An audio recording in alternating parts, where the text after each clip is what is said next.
Всем привет, с вами Сидора Ньюс. Прежде чем начнем, подпишитесь и поставьте лайк. Поехали.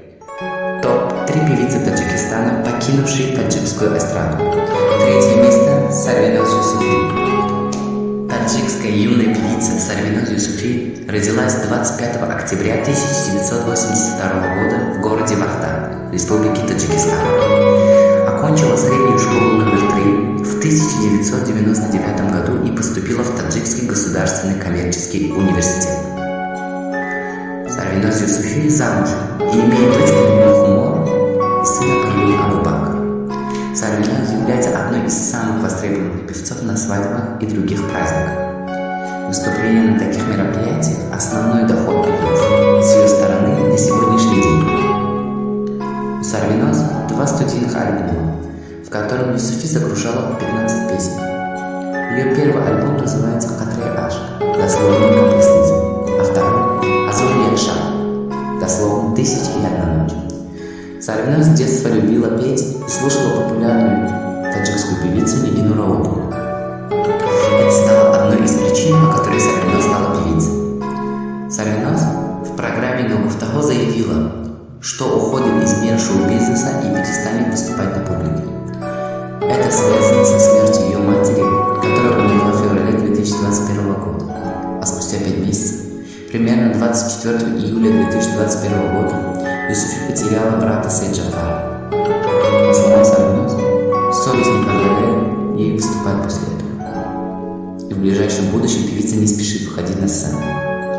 Песня, которая сделала Сарвиноз Юсуфи известной, называется «Очень очень», по-другому «Навешан студентка». Второе место – Анисей Азиз. Анисей Азиз – настоящее имя, которое на сегодняшний день пользуется невероятной популярностью в Таджикистане. Аниса родилась и выросла в столице Республики Таджикистан в городе Душанбе. Год рождения Анисей Азиз – 1986 год. Впервые вышла на большую сцену в 2010 году. До этого певица выступала на некоторых свадьбах для своего удовольствия. Вышла замуж за мужа, который учился в Арабских Эмиратах. После расставания с ним Анисе не оставалось выбора, как выйти на сцену, чтобы обеспечить своих детей и себя. Ей нужно было вспомнить все, что связано с музыкой. Тогда она обратилась за помощью к своему знакомому другу и соседу Файзулой Бахрулову, который потянул ее. Она начала снимать клипы и выпускать свои альбомы. Ее голос быстро покорил сердца миллионов. По некоторым данным, Аниса вышла замуж за своего продюсера Зазевара, но эти отношения длились недолго. Причиной ее ухода из шоу-бизнеса стало то, что она посчитала свои действия любовными, несколько раз покидала, а потом из-за нужды возвращалась обратно на сцену. Но после снятия последнего клипа «Душта Дурна» и по-другому «Аруси Парижка» она исчезла, покинула таджикскую сцену. Сейчас она посвятила себя воспитанию своих сыновей. У Анисей Азиз 3 сыновей, и живут они в достатке. Песня, которую сделала Анису знаменитой, называется «Бектарики», по-другому «Фахта Чеширин». С этой я знаком лично и обожаю ее творчество. Первое место – Манижа Даулатова. Историю этой певицы, мне кажется, знают все. Манижа Даулатова – таджикская эстрадная певица, исполняющая песни в стиле персидской поп-музыки. Манижа родилась 31 декабря 1982 года в Таджикской ССР в городе Гуляй.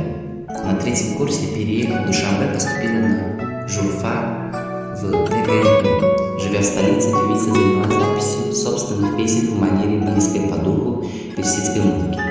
Такой исполнительный стиль Даулатова выбрала, познакомившись с творчеством таджикского певца и композитора Зикриуллоха Хакимова, который стал наставником молодой певицы. Первым альбомом Даулатовой стала «Сарнавиштима», которая была записана вскоре после переезда Манижи в Душанбе. Тексты к некоторым песням из этого альбома исполнительница создавала сама. Дили Дартман, Юрий Дилязор, Пита. В публике соседних государств полюбилась молодая таджикская певица. Даулатова стали приглашать и в каву. После ряда событий, которые негативно повлияли на творческую биографию певицы, Манижа впала в депрессию и перестала появляться на публике. После смерти своего отца единственной опорой